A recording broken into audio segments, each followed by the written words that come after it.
Yo, what's up? What's happening, YouTube? What is up? Hope you guys and girls are enjoying your Friday. It's the last episode of the week. All right. So tune all the way in for the Meathead on the Mic podcast. We're going to get it started on Instagram and TikTok over here. And then we're going to dive into the meat and potatoes. All right. Yo. I'm going to paste that over there so then they know what the fuck we're talking about. That's pin. Sweet. All right, yo, people. No one's in yet, but I'm still going to talk as if someone was here. Welcome to another episode of the Meathead on the Mic podcast. It's your boy, Matt Butali. You know what time it is. We're going to be talking about how to grow a 3D symmetrical back today. All right. So if that's something that you want to learn about, stick around, stay tuned. Might even want to bring a pad and a pen out or just simply replay this episode because I'll be giving you some of my personal tips, some of my private tips that help me build a 3D back. Yo, Yusuf, what's good? What's good? How's your day going, bro? All right. So it's going to be very quick, very to the point. Okay. I'm literally going to be giving you guys and girls the blueprint as to how I built my 3D back and a little bit of like what I see when I go to the gym, like a quick POV, just to make sure that, if you're in the gym making those mistakes, that you can fix those things. Because there are so many common mistakes that I see that happen in the gym that people are just not aware of. So I'm gonna be giving you a little bit of my perspective when it comes to that, as well as the information, the blueprint, if you will, when it comes to building a 3D back. James says, are Canadian gyms even open, or is this for rich people with home gyms? Canadian gyms have been open for fucking months, man. Since March, not even March. Not whoa. I've been training at the gyms since November, so almost a year they've been open. But that's a good question. Good question, James. Yeah, they've been open. Working, trying to get some tips. You know what time it is, bro. So definitely, if you got to tune out because you're working, then you want to listen to this replay on Spotify, on Apple Podcasts, or on YouTube. All right. James Smith says, "I guess I just exposed myself." Don't worry about it, bro. I'm not gonna rip you apart. You're just asking a question. You know what I mean? All right, people. So if you know how this works, and you know how this works, if you're new here and you don't know how this works, essentially, I'll be replying to your guys and girls comments at the end of the recording of the podcast because right now I'm not recording. I'm just talking to the guys and girls. Feel free to drop comments and questions as I go along the live stream. All right. At the end of the live stream episode, I'll do my best to answer as many questions as possible as I will be heading out to the gym. I got a busy day. You know what it is. I already did my 1 hour cardio, so I'm kind of like toast right now. But I will do my best to answer as many questions as possible. So with that out the way, with that said, again, drop comments, drop questions as I go along. I'll be recording the podcast episode in 5, 4, 3, 2, and 1. Yo, what's good, meatheads? Hope you're having an amazing day, and welcome to another episode of the Meathead on the Mic podcast. It's your returning champion, IFBB PRO Matt Butale, coming at you with another topic. And today, I will be teaching you how to grow a 3D symmetrical back. I'll be giving you a personal blueprint that's helped me build my back, and also I'll be talking about what I see in the gym. When it comes to some people making certain errors, and hopefully, if you're one of those people, you can learn from my experiences and the experiences that I've seen other people go through, including some of my best clients. And you can correct your form, you can correct the way you lift, and so many other things to actually help you apply that blueprint to growing that 3D symmetrical back. All right. So don't forget to screenshot and share this podcast to your IG story to show support. If you get value from this, tag me at SCHWARZENXGGA. All right. That's my Instagram handle. It's low key spelled Schwarzenegger, but you know what I'm saying? I'm not really just going to say that, even though I did, but whatever. All right. Also, if you're watching this on YouTube, if you're watching this live on YouTube, hit the sub button for Christ's sake. All right. So let's dive into this one without wasting any time. Okay, let's talk about why your back is so underdeveloped. This is the main reason why your back is so underdeveloped. And I'm just going to walk you through what I see in the gym whenever I go to the gym. Okay, so I see so many beginners and like intermediate lifters in the gym, that train their chest, their legs, their shoulders, and arms with like 100% intensity. Like they don't miss. Like they're just crushing it, right? And that's good, right? They'd be sweating, gasping for air, training fucking hard, right? Like they'd be really going all in when they're training those muscle groups. But every single time I see those people or other people when they're training their back, they sort of seem to just be like cruising by, as if it was like easier for them to do, right? Like it just doesn't look as difficult as if they were training their legs, as difficult as if they were training their arms or like their chest, right? And I noticed this pattern at my local gym. Right at first, honestly, I'll swear to God, I'll be honest with you. I thought it was just a coincidence that back day was just easier for everybody, right? But then I started to watch closely. And as I started to pay more attention, And again, I'm looking at these people because I'm like gonna hop on the equipment. I'm asking them how many sets they've got and stuff like that. Like I'm just waiting on the side, right? So essentially, I'm waiting for my turn to hop on the equipment and work in with somebody, maybe, right? And then I just notice as I look closely and I'm paying attention, like they're not even contracting the muscles in their back, right? And I'm like, wait, it's not easy for them. They're just not doing it right. That's what's going on in the back of my head, right? So I'm like, literally, whether they were using cable rows, bent over rows, lat pull downs, etc. Like I was noticing that they were leaning and swinging, using a lot more momentum to move the weight without actually doing any work, which is why like it then clicked to me. I'm like, okay, that's why it looks easy for these guys because they're not actually contracting their back, right? So I'm like, huh. Anyway, I just kept that in the back of my mind. Didn't really say much because I didn't want to have a long conversation. I just wanted to work out and get out, right? So that's me sometimes, right? So guys and girls, that's like the main reason why your back isn't growing. You're using too much momentum. You're leaning, you're swinging. Maybe the weight's too heavy, or you just don't know how to execute the correct range of motion. All right. So, guys and girls, when you use a bench press, like let's put it into perspective here. When you use a bench press, you can see your chest and visualize that your chest rising as you do your reps, as you finish your reps, and you can feel that squeeze, like the mind muscle connection per se.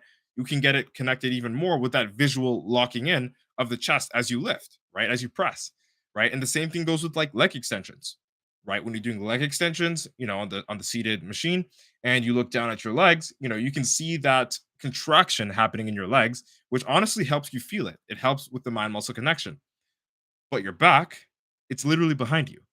So it's kind of hard to get the same effect of like that mind muscle connection when you're training your back because you can't see your back. You don't have eyes on the back of your head, right? So that's another thing that I noticed with other people. They're not really connected or engaged and they're always swinging because it's like you can't really see your back, which sort of makes it a little bit more difficult to just, you know, I guess notice when you're training, right? Like you really have to, I'd say, exaggerate your focus when it comes to contracting the muscles on your back because you can't even see it.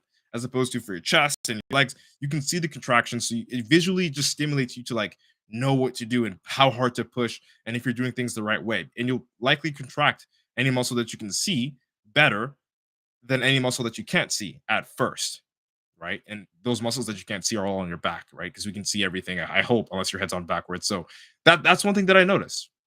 Your back is literally behind you, and because of that, it's hard to visualize squeezing it, right? Unless you have like two mirrors and you can see yourself contracting it. Which honestly, if you have a gym that has those two mirrors, literally try to work out your back and look at that mirror. Like you will feel the contraction more because you can see the way your back is working, and you'll automatically correct your form. I mean, that's if you have that option. But most of us, including myself, don't have that option. All right. So it's harder to squeeze your back because you are not visually locked into watching the muscles work. Does that make sense? All right. So in this episode, my number one intention is to basically reverse that, to fix that, to help you get the blueprint with these three steps that will help you develop a 3D symmetrical back. All right. So here are three ways that you can, three ways to feel your back during your workout so you can actually grow your back without actually having two mirrors. All right. So number one, grip the bar as hard as possible. So a couple of seconds ago, I was just talking about over exaggerating your ability to contract when it comes to lifting when you're training your back, right? And this literally comes in the form of gripping the bar as hard as possible by using your pinky and ring finger to squeeze the bar as hard as possible, which will force you to feel the contraction at the bottom of your rep and as well as the stretch at the top of your rep, right? So, number one, grip the bar as hard as possible. Like, seriously, as hard as possible. Like, so hard that it's before you even do your rep, you should feel your back engaged as you grip the bar, whether it's a close grip bar, whether it's a wide grip bar, neutral grip, whatever it is, whether it's a lat pull down, whether it's a cable row, squeeze it, bent over row, squeeze the bar as hard as possible and emphasize using your pinky and ring finger to squeeze that bar as hard as possible to engage your lats. Make sense? That's step number one, tip number one, whatever you want to call it. Number two, keep your elbows as tucked in as possible. Okay. So when your elbows are like stable and they're closer to your body during your reps, as you're stretching and squeezing, it'll be easier to activate your lats, during the stretch and the squeeze. It's very simple, right? If your elbows are always flailing about, you don't really have that tension laterally to hold your lats in place so that you can squeeze and stretch efficiently. So make sure that you keep your elbows as tucked in as possible. I'm not going to say make sure your elbows are, touching your body, because you could be using a wide grip lat pull down, and your, elbows are going to be outside of you. They're going to be pointing away from you. But still, if you just twist it a little bit and just pretend like you're bending that bar, right? You're bending that bar as you do your reps, you will get your lats engaged. And that comes from keeping your elbows, quote unquote, in, or as close to in as possible, right? So you want to be having that tension on the bar with squeezing it, right? So you want to have that nice contraction, squeezing that bar. And you also want to be bending that bar as if you were, say, flexing, doing a most muscular, or flexing your chest as you're like holding that bar, like you're bringing your elbows to your face, as much as you can. And then you're doing your reps while you're stretching and squeezing. You'll notice that you're able to target your lats a whole lot better, your back a whole lot better, and even the lower part of your back. All right, which brings us to the last tip. Okay, so tip number 2, keep your elbows in. Tip number 3, guys and girls, this one, honestly, you should start with this one. This is, if you were to do it in order, it would be this tip, and then tip number 1, and then tip number 2. Okay, so this one over here is called keep your lower back slightly flexed. Okay, keep your lower back slightly flexed.